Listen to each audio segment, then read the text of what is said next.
In today's video, I'm going to teach you how to add post category in WordPress 2026. By the end, you'll know exactly how to create organized categories so readers can find your content faster and your site stays tidy as it grows. First, go to your WordPress dashboard and sign in so you land on the main admin homepage. This is the control center for your site. From here, everything we need is in the left-hand sidebar, which is where WordPress groups all your content and settings. On that left sidebar, find Posts. This is where all your blog content lives. Click Posts to expand its options. Right under it, click Categories. That opens the Categories screen, which shows a form on the left to add a new category and a list on the right of any categories you've already created. Now let's add your new category.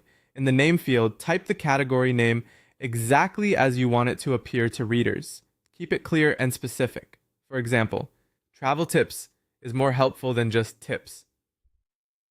Consistency matters here because your category names can appear on your site's menus, archives, and post pages. Below name, you'll see the parent category option. This is where you can nest your new category under an existing one to create a hierarchy. Use this if you want a main bucket with subtopics beneath it.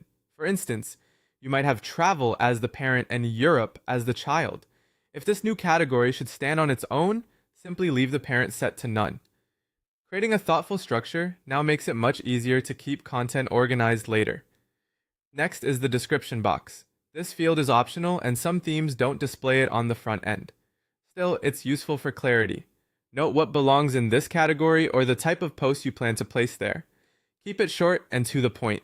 When you're happy with the details, click Add New Category. You'll see your new category appear in the list to the right. From here, you can always return to edit the name, change its parent, or update the description if your content strategy evolves. That's it. You've created a new post category. From now on, when you write or edit a post, you'll be able to assign it to this category to keep everything neatly grouped. Strong category organization improves navigation for readers and can help search engines better understand your site's structure. Thanks for watching, and keep building that clear, easy to browse content library.